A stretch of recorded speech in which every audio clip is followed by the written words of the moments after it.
Hi, I'm Shoestring Jane. Welcome back to my channel where I talk about all things thrifty, frugal and sustainable.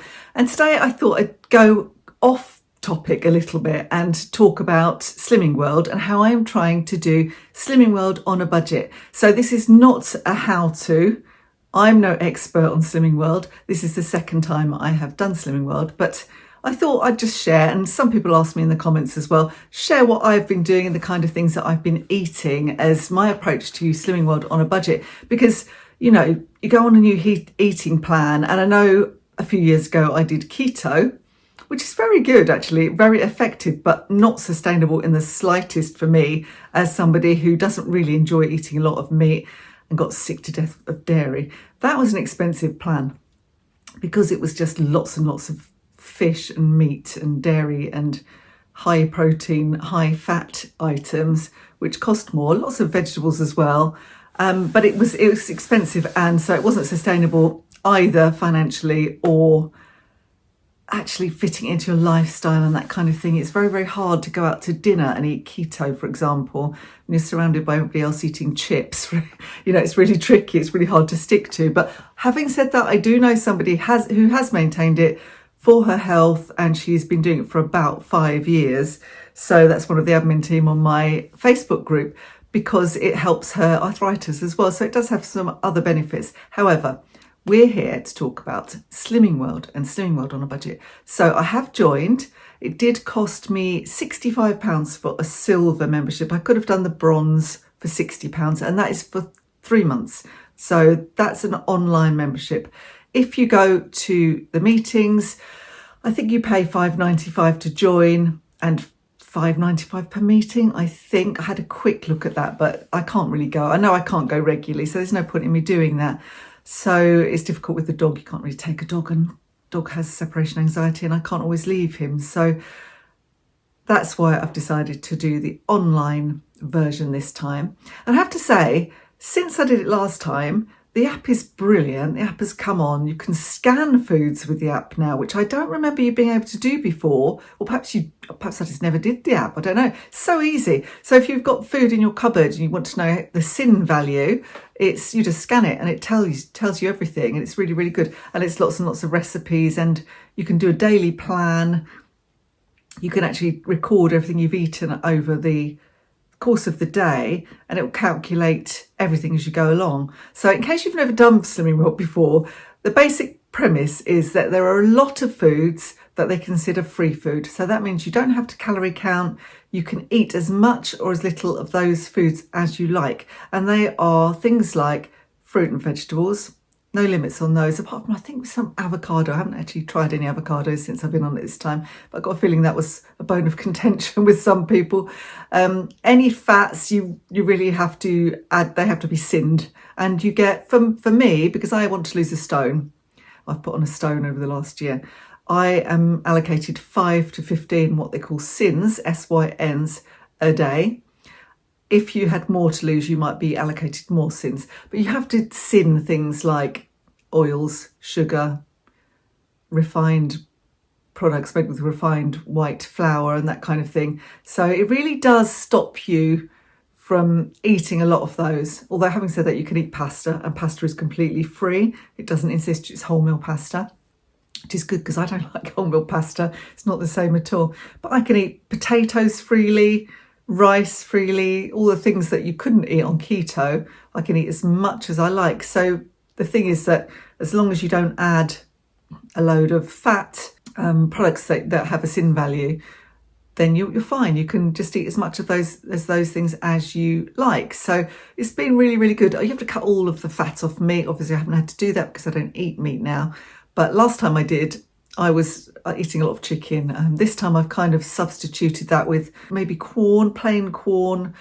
beans. I can't eat a lot of beans and legumes because I have IBS issues, and that just flares them up. So I'm continue to eat fish. So I eat fish on this plan as well. So you have to cut any fatty skin off of meat and fish. But other than that, it's completely free. So it's very easy. You don't have to count calories, as I say. You do have to weigh things that might have a sin value or that you're allowed. So you have to have a certain number of healthy extra A's, which are foods containing calcium, so milk, cheese, etc., and a certain number of healthy extra B's, which are things containing fibre. So that might be wholemeal bread, it might be a wholemeal cereal bar, it might be your morning breakfast cereal. So I know I can have 2 Weetabix, and that is my healthy extra B for the day. Anyway, I'm not a Slimming World consultant, so as I say, I am not an expert. That's really just to give you a kind of broad outline. What we're concerned about here is doing it on a budget, and it's really easy, I think, because you can buy all of the foods that you can eat on Slimming World in your normal supermarket. So you can go to the budget supermarkets like Lidl and Aldi and pretty much get everything that you need. The thing to do first, I think, and I do this every week anyway, is to write a meal plan. And that's really important when you're doing slimming as well, because you have to have a plan for all eventualities, because what you don't want is to get to a certain day and go, I haven't got the ingredients for my Slimming World dinner that I fancied tonight, or I just don't know what to cook. I've got all these things. And then, you're just going to go off plan. And it's so easy just to spend 10 minutes writing a meal plan. You can look through the recipes online. There are loads of recipes. I've found some secondhand Slimming World books as well. And, just get some ideas. Look for things that are pretty much based on what they call free food. And then you can't really go wrong, because, you're not going to use many of your sins for that. You can save them for other things. So I've tried all sorts of new recipes, and I've tried different versions of things that I cook already, Slimming World versions. So it's interesting to see, and I'm going to show you some of those at the end when I've gone through all of my budget tips. But first thing is meal plan, and that means look at your week ahead. Think, what are we doing on this day? What are we doing on that day? Do I need something quick? Should I get something out of the freezer in the morning? Go through all of your cupboards, see what you've got already, because you may as well use what you've got. So if you've already got a ton of rice, you don't need to buy a load more rice, that kind of thing. And the next thing would be to write a shopping list. So always write a shopping list, always shop with a list, because if you don't, you'll veer off and spend more than you intended to spend by things that you don't really have a use for this week, and they end up getting wasted. So, really have a good plan. And I'd have more of a plan and a shopping list, a more detailed one than I normally do, because normally I don't particularly plan for particular lunches and breakfasts. I just go, well, I know I can have this for breakfast, I can have porridge, or I can have muesli, or I can have granola, or whatever. But with this Slimming World plan, I can't have granola, and I can't have full fat yogurt and things like I would normally have in the morning. So I do plan for breakfast as well, make sure that I've got good alternatives. And snacks, I'm the world's worst snacker, which is why I've put on a stone over the last year, because I snack when I'm bored. I snack in the evenings. I've got into a habit of sitting down, watching TV, glass of wine, bag of crisps, or in the afternoon, I think, I feel really tired, I'll have a bit of cake and some biscuits. And we all do this, don't we, from time to time? But I think working from home, it's kind of more dangerous for me. When I was in the office, I didn't really have time to think about that. Although, to be fair, there was still a chocolate machine in my office, so that was still a temptation for those sort of post-lunch slumps. So plan for those things. Look at you and your habits. I know those are my habits, so I plan in some healthy snacks. So I might buy, for example, I haven't actually so far, but if I think it's going to be useful, I'd buy some low-fat hummus rather than normal hummus, and have lots of carrot sticks and celery and cucumber all chopped up in the fridge. I have just been going for the carrot sticks actually by themselves. I think they're perfectly good snack. Loads of fruit, apples are a good one. I find, you can buy expensive fruit, or you can buy basic fruit and fruit in season, and that will be cheaper. So, I've been buying English apples. I've been buying bananas because they're good on my Weetabix in the morning for breakfast. And I've been buying oranges because I like chopping them up and eating those when I want something a bit sweeter. But you might, maybe grapes your thing, whatever. Buy what you know you're going to eat, and make sure you've got enough snacks to last you for the week. Another thing is, when you're going shopping and you're writing a shopping list, is to make sure that you kind of make some substitutions. So maybe you normally have full fat dairy or semi-skimmed milk or something, then you might want to go for skimmed milk. You might want half fat cheese. I've just been using less of the full fat cheddar that I've got already because I've got a big block of it and I don't want to waste it. You might want fat-free quark. I found that's just a brilliant thing. That's a lovely dessert. Fat-free quark tastes so creamy with chopped up banana. It really doesn't feel like you're missing out on anything. Completely free if you get fat-free dairy stuff. So do some substitutions, have a little look on the Slimming World website, have a look on the app and see what you can substitute to make sure that you've got the lowest fat going. And opt for things that the whole family will eat. I mean, obviously we don't have the whole family here now. There's only me and Justin. So I'm aiming to cook things that I know he's going to like as well, or that I can just quickly add something to his. I do that anyway because he eats meat and I don't. So sometimes I'll cook a big veggie bake and I'll give him a pork chop on the side or something like that.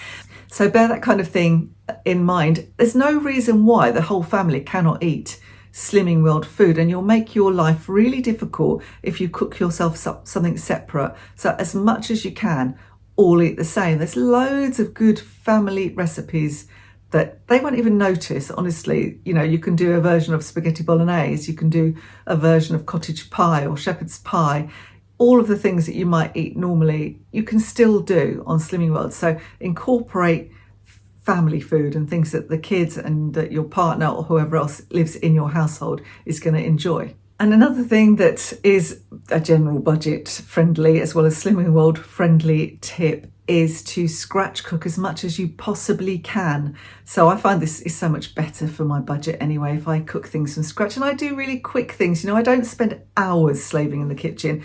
I do enjoy cooking, but I have lots of other things to do, you know. So if you're working as well and you've got a family, you don't want to be spending hours slaving away in the kitchen, and it's going to probably bust your diet, to be honest, if you've got to do that. So as much as you can, do it. And when you can't do it, have some alternatives ready. You know, there are Slimming World friendly pre-prepared meals if you want to, although if you want to do it on a budget, I'd do them as little as possible. But having said that, if usually you have a takeaway on a Friday, go and get something pre-prepared that all the kids will and the family will like, that's Slimming World friendly, or you can do a Slimming World friendly version for you, so that you have a Friday night takeaway. You know, do something, a Friday night fake away, but you don't have to cook it all yourself, do you? Get something that's going to be suitable, and say the app is brilliant for telling you what. And there's also a forum online, which I've used a little bit, but not very much. So you can ask people, what's your favourite easy meals, ready meals, fake away type things, or you can cook your own fakeaways. There's a whole book on that. And the thing is really to use just basic ingredients, and I do think that is the beauty of Slimming World, because you can use basic ingredients, you can use store cupboard ingredients. So those are the things that are going to be relatively inexpensive, and you can fit them in and cook family meals around them. As I say, when I did keto, that wasn't the case. I was buying a lot of stuff I wouldn't normally have bought, and it did definitely make it much more expensive, even though I was attempting very much to do it on a budget at the time. This has been so much easier. So using basic foods will definitely keep your costs down. And I should say already that my shopping budget has not gone up in the slightest. In actual fact, it's probably gone down a bit. And that's because I'm not buying things like chocolate, I'm not buying biscuits, I'm not buying any treats, I'm not buying alcohol. I mean, we don't drink a lot of alcohol, but we do like a bottle of red wine, and I always buy a bottle of red wine in my shopping. So that's sort of £6 or £7 off the budget straight away for not buying those. And I have found that in the cupboard, from Christmas actually, I had some Slimline tonic waters. So if I fancy sitting in front of the box and I want a drink, I've found that just having Slimline tonic water with loads of ice in it and a slice of lemon, it could be a gin and tonic. I enjoy it the same. It's just really good. So I thought, why am I doing this? I've got this stuff here. I don't need to drink wine. And all of those, oh God, it's really high wine. I'm not even going to attempt it. So, you know, just having a Slimline tonic water. But, you know, if I wanted a gin, I could slide a bit of gin in there as well. I think it's got a few sins, maybe 5. You can get a Gordon's gin and Slimline tonic actually can. I think that's got 5 sins. So, you know, you can have alcohol and you can have those kind of treats if you want to, but I have found that not having them has made a big difference to the budget. And the other thing is, when you are trying to scratch cook as much as possible, is to consider doing some batch cooking. It will make a big difference, because if you've got a load of stuff that you've already made, it's in the freezer, or you've doubled up, so you've got today's meal and you've got tomorrow's meal. I do that quite a lot. Then it really is going to save you loads of time and give you more motivation. I know tonight that I have got some leftover pasta, kind of macaroni cheese thing that I made, which I'll show you in a minute. And I know I've got that, and that's all made. I don't have to do any cooking tonight, which is great. So you can do like a whole batch of Slimming World friendly tomato sauce to use as a base for maybe chili or bolognese or a cottage pie or whatever, or you could do batch cooking, soups for lunches and those kind of things that freeze well. So, but as I say, if it's not something that will freeze, you can just double it up and have the same thing 2 days in a row. Or I found the other thing is doubling or tripling and doing one main meal and then having a couple of days lunches ready as well, so that they're all free food type things. So I've done that quite a lot as well. And this is another standard tip if you've got kids. I know what it's like. They actually wreck your budget, but they also will wreck your diet. So you're going around the supermarket and you've got all the kids with you and they're, "Mummy, buy this, can we have some of this?" And they're picking up packets of chocolate and biscuits and crisps and all the things you're trying to avoid. If you can possibly leave your children at home when you go shopping, or shop online so that you don't have that kind of battle with them, then that's a really good bit of advice, I think. I mean, that's the same if you're trying to keep your food bills down generally. So I know you have to pay a delivery charge if you shop online, but I take advantage when I do shop online and get the things that are kind of heavy, like cat litter. I'll just get a whole load of cat litter because they're heavy and a pain to do in my general shop. So I take advantage of the fact that I'm paying £5. I always go for the cheapest delivery, so I try and get the £5 delivery with Tesco's or Sainsbury's or whoever. If you can leave the kids at home though, that is going to make your life so much better. I know you can't always. I used to try to do it with mine. If I had to take them, I would try and get them involved. So I would maybe promise them one treat each at the end of the shop if they helped me. And I found getting them involved and saying, "Can you go find," and getting them to go and find me some tins of tomatoes or specific things that aren't too far away from me. Obviously you don't want to lose sight of your kids in the supermarket, but send them off to pick up the things that you need. And that's really good for them. It gets them involved, it teaches them how to shop, lets them find things, it makes them look at prices and that kind of thing. So it depends on the age of the child, obviously. If you've got one little one, see if you can take something else to keep them occupied while they're sitting in the trolley basket. That's what I used to do anyway. This is another general budget tip, and that is never go shopping hungry. But even more important when you're trying to stick to Slimming World and you're trying to stick to your budget. Make sure you've had your breakfast, make sure you've got a Slimming World friendly snack in your bag or whatever before you go shopping, so that you're only buying what's on your list and you are being focused on that list. So obviously, if you see something that's a massive bargain, you can do a little swap around with your meal plan. But generally speaking, you're only shopping for what you're going to use during the course of the week. And if you're hungry, that can really tip you off track. And talking about the cereal bar in the bag, another tip is to be ready for snack attacks. I've already mentioned that I've been chopping up carrots and things. So have things ready. Make sure you've got things that are kind of you can account for during the course of your day. So if I really need a biscuit, the things that I've been buying have been Garibaldi biscuits because A, I really like them, and B, there aren't many sins at all for a couple of Garibaldis. I can build those into my day. Everything else I'm trying to make free or almost free. I mentioned that we had bananas and quark, but what I bought was some chocolate syrup, sugar-free chocolate syrup that I will show you.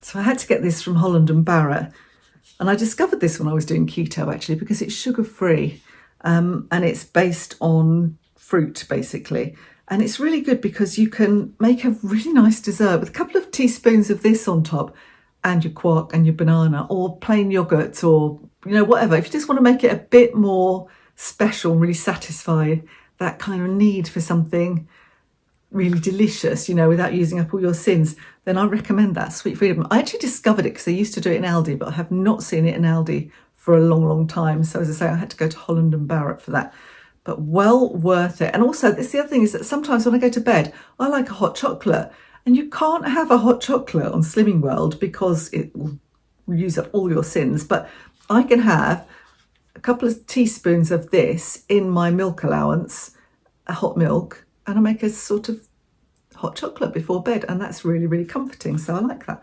Recommend that one. So just get prepared is the thing. Get prepared for your extras, for your times when normally you might have a coffee, you might have a mocha, you might have something that would just be too high. Or, if you go out for coffee, obviously plan for those as well. What can you have? Flat white, take that with you. It's almost a mocha, isn't it? Make sure you've got things like cereal bars, apples, bananas. Make sure you've got those things so that you've got something that's inexpensive with you, that's not going to make you go, I'm really hungry, I'm going to go and stop into that cafe or that sweet shop and get something, which will A, bust your budget, and B, bust your diet. And another thing is to look out for yellow sticker items, so reduced items. So that applies whether you're doing Slimming World or not, obviously. I do find that I used to get a lot of Lidl boxes. I used to know that if I went to my local Lidl first thing on a Monday morning, I could nearly always pick up one of their too good to waste fruit and veg boxes. But now my local Lidl, I can't get there that early. I have to fight my way through rush hour traffic, so I no longer do that anymore. But if you've got one near you, find out the best times, talk to the staff, pop in at different times and see if they've got them. I think earlier in the day for most of them, but some of them it might be late last thing, you don't know. So it's worth finding out. They cost £1.50, brilliant value. And then you can maybe, in that case, either revamp your meal plan if you've done one, or make your meal plan around what you've just picked up. So take advantage of those kind of things. If when your local supermarket does their yellow sticker reductions, it might be last thing on a Sunday, they're going to reduce lots of things, then take advantage of those. Go and fill up your fridge and freezer with yellow sticker bargains. So what to do if you feel like you just can't afford to join Slimming World? And that's been the case for me, but I have found that trying to go it alone, I just haven't had the motivation really to do it. So for me, joining at the moment is the best thing. But if you can't afford that at the moment, what can you do? And the fact is, there is quite a lot of information online already. You can even go onto eBay and buy the packs that people have bought, and then perhaps they've abandoned Slimming World or not filled them in manually because they've got an online membership like me. So you can buy the packs. It tells you all about your healthy extra A's and B's and free food. And it's not going to allocate you your sins, but it's easy enough to find that out. I know that if I think it's under 16 stone, 1 to 15 sins a day. After that, you get more, but I don't know. But it's easy enough to Google it and find out. So just look into that. You could do it yourself. And if you've got someone to do it with you, then you can kind of motivate each other. I think that's a lot of the appeal of Slimming World. You can go along to the weigh-ins if you're going to meetings. You can get to know other people who are in the same position as you. You could chat to them. But, if you haven't got that, there is a forum on Money Saving Expert, which is completely for Slimming World. So go on there, join that forum. That costs nothing. Get some hints, some tips from people on there who have no doubt been doing it longer than you and may be really quite expert on Slimming World and how it works. So there's other ways of doing it if you really can't afford it. You can buy secondhand books. I've already mentioned. I've picked them up loads. I even picked one up for free down at our local give and take book place here. A free food one. It's really, really good. I've done a couple of recipes out of that. So that is really good. Things do change every now and then with Slimming World, so if they're very old books, be aware of that. But there tend to be tweaks. The same kind of, it's the same as it was when I joined 5 years ago. It's not much has changed. I think there was the avocado controversy, as I've said, but if you don't eat a lot of avocado, that probably doesn't apply to you. And the thing is, if it worked 5 years ago or 10 years ago, it's still going to work now. So even if you don't completely follow it, it probably doesn't matter that much as long as you're generally following it. Sometimes you can find discount offers for Slimming World. I do remember not so long ago seeing on the front of Prima magazine that they had a free joining fee for Slimming World, but it isn't very much. To say it is literally £5.95 for your first meeting, and then you have to pay £5.95 for each meeting you go to. You don't have to go to every single meeting. I mean, I used to go, when I did go to meetings, I really went for the weigh-ins because their scales were always going to be the same. and it just kept me accountable, going for the weigh-ins. Now I'm not doing that. I'm relying on my old scales upstairs, but I think, well, if I always use those scales, even if they're not absolutely correct, they're not as good as the digital scales I use in Slimming World meetings, they're good enough. They're good enough. I mean, I could see that I'd lost 2 pounds this week after my first week. Hopefully I'll lose another 2 pounds next week, and I think that's sustainable. 1.5 to 2 pounds is a sustainable weight loss for me. I only have a stone to lose. My mum keeps saying you don't need to lose any, but I do, because my clothes don't fit me, so I don't want to buy new clothes. It's actually cheaper for me to lose weight than it is to go and buy a whole new wardrobe. I've got loads of pairs of jeans and trousers and skirts and things that just don't fit. I can't do them up comfortably, or I can do them up in the morning, but by the time I get to mid-afternoon, I'm having to undo my button, and that is annoying. I know that I don't need to lose a lot, but I do need to lose everything around my waistline, so that's what I'm aiming to do. So for me, it is worth doing it. I know some people think, I mean, one of my daughters says it's kind of triggering to have something called a sin value, and if you've got eating disorders, or you suffered from eating disorders in the past, then I wouldn't really do any plan like this without expert help. But having said that, the consultants are probably trained on those kind of things, and they know what to watch, what to look out for. But I can see how that might be triggering. For me, I've never had an eating disorder, so I am really pleased to be able to eat as much free food as I like, so I know I'm not hungry. And I've lost 2 pounds in the first week without being hungry at all. So it may be that I missed the first week. I did miss my hot chocolate because I hadn't got around to getting the choc shot thing. But I didn't miss much else. I think it's that crunchy thing in the evening where I might have had crisps. I've just been eating loads of carrots and celery sticks. So you'll find your substitutions. You'll find what works for you. Anyway, that's it so far. Let me show you some of the things that I've been eating, and I'll give you an idea of their sin value. A lunch, so chopped and fried tomatoes fried in Fryolite, that's free. Scrambled eggs, those are free. Corn, these ones, vegan smoky ham-free slices, got those in the Co-op. There were 2 for, can't remember now, but they were on offer. That was good. Piece of wholemeal slice, wholemeal bread, which is half of my healthy option B, and a tiny little bit of butter. I'm going to go and work out what that is, how many sins that is, in a minute. So tonight's Slimming World budget dinner is jambalaya with corn sausages, which I got from the Slimming World website, but it didn't have enough flavour. I've just added some chilli and a little bit of soy sauce, and just something to give it a real good flavour, because it was a bit bland and it didn't have enough tomatoes in it. So I've added, as well as the fresh tomatoes that came in the recipe, I've added half a tin of chopped tomatoes as well, a can, because it needed some more juice or something. So it actually tastes all right now, but it was a bit disappointing. So normally, if I wasn't doing a Slimming World, I would just smother that with cheese. And actually I could put some cheese on my portion, because I haven't used my healthy A allowance yet, but it was a little bit of a disappointing recipe. I wouldn't make it again. And here we have creamy prawn and courgette curry, which wasn't really a curry, it was more a kind of spicy stew, but it was nice anyway, and it was all free, just with some rice. So today's Slimming World dish is this creamy tomato pasta bake. It's not officially Slimming World, it's from a pinch of non-budget, but I can easily work out the sins. It's just cream cheese, reduced fat cream cheese, and a little bit parmesan on top, and the rest is free food for Slimming World. So yeah, I'm taking that to my mum's. Bank holiday Monday today. Taking lunch, going to make a big salad to go with it. And my daughter is making some sort of Slimming World dessert. This morning's breakfast is Weetabix with a little bit of my milk allowance and half a grated apple. A bit more of my milk allowance in my coffee. I'm using most of it for my coffee, actually, to be honest with you. I like to have a milky coffee every day. And that's it.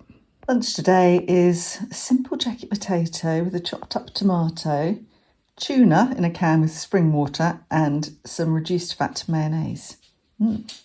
Okay, so this is interesting. I'm going to warm this up a little bit. So I've made a kind of alternative Slimming World cheese sauce to go on some macaroni and cauliflower that I needed to finish up. So the recipe really was macaroni with leeks, but I can't really eat many leeks, and I don't have any leeks, and I did have the cauliflower. So I've made this alternative cheese sauce. So it's made with fat-free quark, which is a soft cheese, a little bit of actual cheddar, some spring onions. It should have been chives, but I didn't have chives, so I'll put spring onions in, some onion granules, some mustard powder, and some vegetable stock, some hot vegetable stock. So you don't have the amount of dairy or cheese that you'd get in your regular kind of cheese sauce. So let's have a taste. So it's very kind of zingy and lemony, and I guess that's from the quark, but it is kind of creamy. So I'm going to put it on there and just stick it in the oven for a little while. I'll take Archie around the block, and it does. I've still got some cheddar left over, so I can just sprinkle that on top. Not very much, just a little bit. I think it'll be okay. So we were actually 20 minutes. You're supposed to put this under the grill for 10, but obviously I was taking Archie for a walk, so I couldn't grill it. So it hasn't gone brown on top really, but I think it's done enough. The tomatoes are soft. They may not look any different when I put them in. So that is ready. I'm going to have some of that now. So I found all of those meals easy to make and quite satisfying. I do have to remember to halve the quantities, because I did make a full quantity of the jambalaya, and it was served 4 apparently. Actually, it could easily have served 6 in my view. So I ended up eating that for 2 dinners and loads of lunches, and I was really sick of it. Probably could have frozen it. It probably would have frozen okay, but I needed to freeze it straight away and kind of plan for that. So I didn't freeze it. I just ended up eating it until I was sick of it. With the macaroni cheese, I was pleasantly surprised by that. I thought, is this going to work? It just, you know, it should be kind of creamy and luscious. And I think if you actually look at it as something slightly different, it's a kind of savoury, oniony sauce almost that you put your macaroni in with the recipes that are on Slimming World. But honestly, it was really tasty, so it was absolutely fine. So anyway, let me know if what you've done, you know, if you've done Slimming World, if you found it successful, whether you like it or don't like it. What are your good meals, go-to Slimming World meals, and how have you found it sticking to your budget when you're doing Slimming World? And if you've done other plans as well, how does it compare? As I said before, keto I found very expensive. So it'd be interesting to know if you've done, I don't know, say Weight Watchers, and whether that was comparable, or, you know, how you found it, whether you've gone it alone and calorie counted and that kind of thing. Anyway, I do think it's a healthy eating plan. I'm not an expert, but I do feel like my health generally is going to benefit from doing it, and it's not going to bust my budget. If you enjoyed this video, don't forget to give me the thumbs up, and don't forget to hit your notification bell so you know next time I publish something, or hit subscribe as well. See you next time. Bye for now.